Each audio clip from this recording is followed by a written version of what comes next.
भोपाल से प्रस्तुत हैं प्रादेशिक समाचार।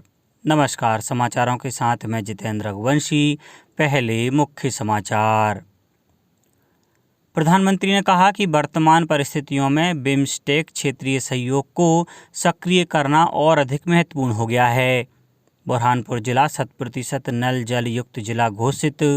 केंद्रीय कर्मचारियों और पेंशन भोगियों को 3% महंगाई भत्ते की अतिरिक्त किस्त जारी करने को मंजूरी। और प्रदेश में पड़ रही है तेज गर्मी, कई इलाकों में चलने लगी है लू। अब समाचार विस्तार से। श्रीलंका में वर्चुअल माध्यम से आयोजित बंगाल की खाड़ी बहुक्षेत्रीय तकनीकी और आर्थिक सहयोग संगठन बिम्स्टेक के 5वें शिखर सम्मेलन में कल प्रधानमंत्री नरेंद्र मोदी ने कहा कि यूरोप के हाल के घटनाक्रम ने अंतर्राष्ट्रीय व्यवस्था के स्थायित्व को लेकर सवाल उठाए हैं।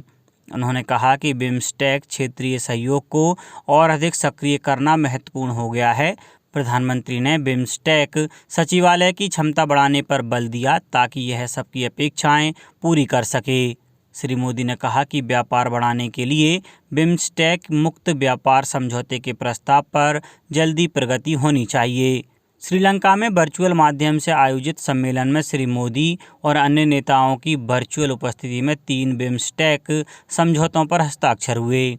यह समझौते आपराधिक मामलों में परस्पर कानूनी सहयोग, राजनयिक प्रशिक्षण के क्षेत्र में सहयोग और बिम्स्टेक प्रौद्योगिकी हस्तांतरण केंद्र की स्थापना संबंधी सहयोग के बारे में है।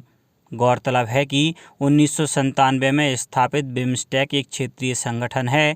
भारत, बांग्लादेश, भूटान, नेपाल, श्रीलंका, म्यांमार और थाईलैंड इसके सदस्य देश हैं। मुख्यमंत्री श्री शिवराज सिंह चौहान ने कहा है कि प्रदेश में हर माह एक दिन रोजगार दिवस मनाया जा रहा है। सरकार ने जनवरी से अब तक 3 माहों में 13,63,000 युवाओं को विभिन्न योजनाओं में बैंक के माध्यम से रोजगार के लिए ऋण एवं अनुदान उपलब्ध कराया है। मुख्यमंत्री ने कहा कि आज पूरे प्रदेश में रोजगार दिवस मनाकर 3,33,000 युवाओं को रोजगार का अवसर दिया जा रहा है। आजीविका मिशन की बहनें भी बहुत अच्छा कार्य कर रही हैं। इनकी आमदनी हर महीने 10,000 करने के लिए हम लगातार प्रयास कर रहे हैं। स्वरोजगार के साथ साथ हम हर वर्ष 1 लाख व्यक्तियों को शासकीय सेवा का अवसर देंगे। पुलिस की भर्ती में अब 50% अंक केवल फिजिकल के होंगे, जिससे ग्रामीण क्षेत्र के युवाओं को अधिक अवसर मिल सकें। मुख्यमंत्री श्री चौहान कल रीवा के SAF मैदान में राज्य स्तरीय रोजगार दिवस सम्मेलन को संबोधित कर रहे थे। मुख्यमंत्री श्री चौहान ने रीवा जिले की सभी लंबित परियोजनाएं शीघ्र पूरी करने की घोषणा की। मुख्यमंत्री ने कहा कि रीवा की हवाई पट्टी के विस्तार के लिए केंद्र सरकार ने राशि मंजूर की है। राज्य सरकार अब इस हवाई पट्टी को विकसित हवाई अड्डा बनाएगी। हवाई सेवा शुरू होने से रीवा ही नहीं पूरे विंध्य में निवेश बढ़ेगा। मुख्यमंत्री ने कहा कि रीवा राजनिवास में बेटी के साथ दुराचार करने वालों के घरों को जमींदोज कर दें। प्रदेश में गुंडों को कुचल दिया जाएगा। कलेक्टर और SP गुंडों और बदमाशों के खिलाफ कार्रवाई में देरी न करें। मुख्यमंत्री शिवराज सिंह चौहान ने जल जीवन मिशन के अंतर्गत बुरहानपुर जिले को 100% नल जल युक्त जिला घोषित किया। इस अवसर पर आयोजित कार्यक्रम में उन्होंने कहा कि लोग जल संरक्षण और पौधारोपण में राज्य सरकार का सहयोग करें। प्रधानमंत्री ने बताया कि 12 अप्रैल से फिर से तीर्थ दर्शन योजना शुरू की जा रही है। मुख्यमंत्री ने बताया कि 21 अप्रैल से मुख्यमंत्री कन्यादान योजना भी शुरू हो रही है। कन्याओं का सामूहिक विवाह कर इस साल से 55,000 रुपये दिए जाएंगे। उन्होंने कहा कि मेडिकल कॉलेज में अंग्रेजी में पढ़ाई की अनिवार्यता समाप्त की जा रही है। उन्होंने लोगों को पानी बचाने का संकल्प भी दिलाया। कार्यक्रम से पहले जल कलश यात्रा भी निकाली। कार्यक्रम में सांसद ज्ञानेश्वर पाटिल, पूर्व मंत्री अर्चना चिटनीस, विधायक सुमित्रा काष्डेकर, विधायक सुरेंद्र सिंह मौजूद थे। कल धार जिले में जल जीवन मिशन के अंतर्गत हर घर जल घोषित ग्रामों का मुख्यमंत्री शिवराज सिंह चौहान ने वर्चुअल लोकार्पण किया। इस अवसर पर धार जिले के नालछा विकासखंड के ग्राम सेजवानी में एक कार्यक्रम आयोजित किया गया। कार्यक्रम को संबोधित करते हुए विधायक नीना वर्मा ने कहा कि सरकार ने महिलाओं की समस्या को समझते हुए घर घर पानी पहुंचाने का कार्य किया है। इसके पहले कार्यक्रम का शुभारंभ धार विधायक नीना वर्मा, पूर्व सीसीबी अध्यक्ष राजीव यादव, पूर्व विधायक करण सिंह पवार और अन्य अतिथियों ने किया। गौरतलब है कि जल जीवन मिशन के तहत धार जिले में हर घर जल घोषित 29 ग्राम सम्मिलित हैं। इसमें विधानसभा क्षेत्र धार की 7 योजनाएं, विधानसभा क्षेत्र धर्मपुरी की 7 योजनाएं, विधानसभा क्षेत्र मनावर की 6 योजनाएं, विधानसभा क्षेत्र सरदारपुर की 6 योजनाएं, विधानसभा क्षेत्र कुछी की 3 योजनाओं के माध्यम से नल कनेक्शन के जरिए जल प्रदाय किया जा रहा है। हाल ही में भोपाल में अवैधानिक रूप से रह रहे आतंकवादी संगठन के सदस्य, जिनमें कुछ बांग्लादेशी नागरिक भी थे, को पकड़ने में मध्य प्रदेश पुलिस को सफलता मिली है। पुलिस महानिदेशक द्वारा अवैध रूप से निवासरत विदेशी नागरिकों के विरुद्ध वैधानिक कार्यवाही एवं किराएदारों के चरित्र सत्यापन कराने हेतु 1 अप्रैल 2022 से 30 अप्रैल 2022 तक 1 माह का विशेष अभियान चलाने के निर्देश सभी पुलिस अधीक्षकों को दिए गए हैं। अभियान को प्रभावी बनाने के लिए सामुदायिक पुलिसिंग के सभी अभिन्न अंगों जैसे RW, मोहल्ला समिति, नगर रक्षा समिति इत्यादि को भी इसमें सम्मिलित करने के निर्देश भी दिए गए हैं। मध्य प्रदेश शांति का टापू है। यहाँ अपनी व्यक्तिगत जरूरतों की पूर्ति हेतु बाहर से कई लोग आकर किराए से निवास करते हैं। इनकी आड़ में कई असामाजिक तत्व भी अवांछनीय गतिविधियों को संचालित कर सकते हैं।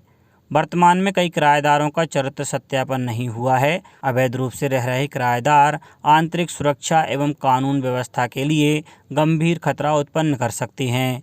सभी नागरिकों से यह अपेक्षा की जाती है कि यदि उनके द्वारा अपने स्वामित्व के मकान को किराए से दिया गया है तो वे स्थानीय थाने से संपर्क कर किराएदार का चरित्र सत्यापन कराया जाना सुनिश्चित करें। प्रधानमंत्री नरेंद्र मोदी की अध्यक्षता में केंद्रीय मंत्रिमंडल ने इस वर्ष 1 जनवरी से केंद्र सरकार के कर्मचारियों और पेंशन भोगियों को 3% महंगाई भत्ते की अतिरिक्त किस्त जारी करने की मंजूरी दे दी है। इससे महंगाई भत्ता बढ़कर 34% हो जाएगा। इससे केंद्र सरकार के 47,68,000 कर्मचारियों और 68,62,000 पेंशन भोगियों को लाभ होगा। राज्य सरकार गेहूं निर्यातकों को सभी सुविधाएं उपलब्ध करवाएगी। विश्व बाजार में गुणवत्तापूर्ण गेहूं की मांग को पूरा करने के लिए यह कदम उठाया जा रहा है। विदेशों में मध्य प्रदेश का गेहूं MP व्हीट के नाम से जाना जाता है। वर्तमान में उच्च निर्यात क्षमता वाले मिस्र, टर्की, अल्जीरिया, नाइजीरिया, तंजानिया देशों के बाजारों तक भारतीय दूतावास के सहयोग से पहुंच बनाने के प्रयास किए जा रहे हैं। मुख्यमंत्री ने मंत्रालय में निर्यातकों और केंद्र सरकार के वरिष्ठ अधिकारियों के साथ गेहूं निर्यात पर चर्चा की। आयुष मंत्रालय ने प्रधानमंत्री योग पुरस्कार 2022 के लिए नामांकन आमंत्रित किए हैं। विजेताओं की घोषणा इस वर्ष 21 जून को अंतर्राष्ट्रीय योग दिवस पर की जाएगी। पुरस्कारों के लिए आवेदन MyGov प्लेटफॉर्म पर किए जा सकते हैं। नामांकन के लिए आवेदन केवल ऑनलाइन माध्यम से प्राप्त किए जाएंगे। इसमें भारतीय मूल की संस्थाओं के लिए 2 राष्ट्रीय श्रेणियां और विदेशी मूल की संस्थाओं के लिए 2 अंतर्राष्ट्रीय श्रेणियां शामिल हैं। नामांकन प्रक्रिया 28 मार्च से शुरू हो गई है। प्रविष्टियां जमा करने की अंतिम तिथि 27 अप्रैल है। प्राथमिक कक्षाओं में अध्ययनरत सभी दिव्यांग विद्यार्थियों को परीक्षाओं के दौरान निर्धारित अवधि से 30 मिनट का अतिरिक्त समय दिया जाएगा। संचालक राज्य शिक्षा केंद्र श्री धनराजू एस ने बताया कि दिव्यांगजन अधिकार अधिनियम 2016 में वर्णित 21 प्रकार की दिव्यांगताओं वाले कक्षा 1 से 8 में अध्ययनरत विद्यार्थियों को परीक्षाओं के दौरान और मूल्यांकन में अनेक सुविधाएं प्रदान की जाएंगी। इस संबंध में सभी जिलों के कलेक्टर्स और विभागीय अधिकारियों को निर्देश जारी किए गए हैं। संचालक श्री धनराजू एस ने बताया कि दिव्यांग विद्यार्थियों को परीक्षाओं के दौरान दी जाने वाली सुविधाओं में प्रमुख रूप से लेखक उपलब्ध कराया जाना, पृथक से बैठक व्यवस्था करना, विशिष्ट भाषा से छूट देते हुए द्वितीय भाषा के स्थान पर एक सामान्य भाषा लेकर अध्ययन करने की सुविधा तथा तृतीय भाषा के स्थान पर चित्रकला लेना, मौखिक रूप से पूछे जाने वाले प्रश्नों को लिखित रूप से पूछना, गणित विषय के स्थान पर संगीत लेना, ब्रेल लिपि में उत्तर देने की सुविधा तथा प्रत्येक घंटे 20 मिनट अतिरिक्त समय देना। मूल्यांकन के समय पढ़ने लिखने के लिए बड़े प्रिंट का उपयोग और विशेष पेन उपयोग की अनुमति शामिल है। साथ ही दिव्यांग विद्यार्थियों की उत्तर पुस्तिकाओं के मूल्यांकन के दौरान ब्रेल लिपि में उत्तर देने पर अनुस्वार की गलतियों पर अंक नहीं काटना, grammar, spelling, comma, full stop की गलतियों पर अंक नहीं काटना आदि सम्मिलित हैं। अब बात मौसम की। राजस्थान से आ रही गर्म हवाओं और विक्षोभों के सक्रिय नहीं होने से प्रदेश में इन दिनों तेज गर्मी पड़ रही है। वहीं कई स्थानों पर लू भी चलने लगी है। वैसे तो प्रदेश में अप्रैल, मई, जून के महीने में भीषण गर्मी पड़ती है, लेकिन इस वर्ष मार्च महीने के आखिरी सप्ताह से ही तेज गर्मी के हालात बन गए हैं। नर्मदापुरम जिले में तेज धूप के साथ गर्मी पड़ रही है, साथ ही लू भी चल रही है। कल दोपहर 1 बजे ही तापमान 38 डिग्री पर पहुंच गया। रात के तापमान में भी बढ़ोतरी हो रही है। गर्मी से बचने के लिए लोग कूलर, एसी और ठंडाई का सहारा ले रहे हैं। मंगलवार को तापमान 42 डिग्री के करीब रहा। पिछले 4 दिनों में तापमान 2.6 डिग्री सेल्सियस बढ़ा है। रात के तापमान में भी 24 घंटे में 2 डिग्री का उछाल आया है। जिले का भूजल स्तर 1 मीटर तक गिरा है। नर्मदा में भी करीब 1 मीटर जल स्तर कम हुआ है। मौसम विभाग के अनुसार अप्रैल में तेज गर्मी रहेगी। रात और दिन का तापमान बढ़ेगा। जबलपुर जिले में भी तेज गर्मी पड़ रही है। यहाँ लू चलने लगी है। मौसम विभाग ने अगले 5 दिनों तक जबलपुर सहित संभाग के जिलों में तेज धूप के साथ लू चलने की संभावना जताई है। जिले में इन दिनों भीषण गर्मी पड़ रही है। दोपहर से ही बाजारों की रौनक गायब हो जाती है और लोग घरों में कैद रहते हैं। अब कुछ समाचार संक्षेप में। संयुक्त राष्ट्र विश्व खाद्य कार्यक्रम के कार्यकारी निदेशक डेविड बेसली ने कहा है कि यूक्रेन संकट का वैश्विक असर पड़ेगा। गौरतलब है कि यूक्रेन दुनिया में सबसे अधिक गेहूं का उत्पादन करने वाला देश है। लोकसभा ने कल chartered accountant, cost and works accountants और कंपनी सेक्रेटरीज संशोधन विधेयक 2021 पारित कर दिया। राज्य सरकार गेहूं निर्यातकों को सभी सुविधाएं उपलब्ध करवाएगी। विश्व बाजार में गुणवत्तापूर्ण गेहूं की मांग को पूरा करने के लिए यह कदम उठाया जा रहा है। नर्मदापुरम जिले में नरवाई जलाने के मामले में पुलिस ने कार्रवाई की है। देहात थाना के हसालपुर में नरवाई जलाने पर 2 लोगों के खिलाफ कार्रवाई करते हुए मशीनें जब्त की हैं। कटनी बीना रेलखंड में तीसरी लाइन पर मरम्मत का काम चलने से 3 से 10 अप्रैल तक कई ट्रेनों को रद्द किया गया है। वहीं कई के मार्ग भी बदले गए हैं। और छिंदवाड़ा के पाढुरना जय स्तंभ चौक पर मंगलवार देर रात हुए सड़क हादसे में एक तेज रफ्तार कार ने 5 लोगों को जख्मी कर दिया। अंत में मुख्य समाचार एक बार फिर। प्रधानमंत्री ने कहा कि वर्तमान परिस्थितियों में बिम्स्टेक क्षेत्रीय सहयोग को सक्रिय करना और अधिक महत्वपूर्ण हो गया है। बुरहानपुर जिला 100% नल जल युक्त जिला घोषित। केंद्रीय कर्मचारियों और पेंशन भोगियों को 3% महंगाई भत्ते की अतिरिक्त किस्त जारी करने को मंजूरी। और प्रदेश में पड़ रही है तेज गर्मी, कई इलाकों में चलने लगी है लू।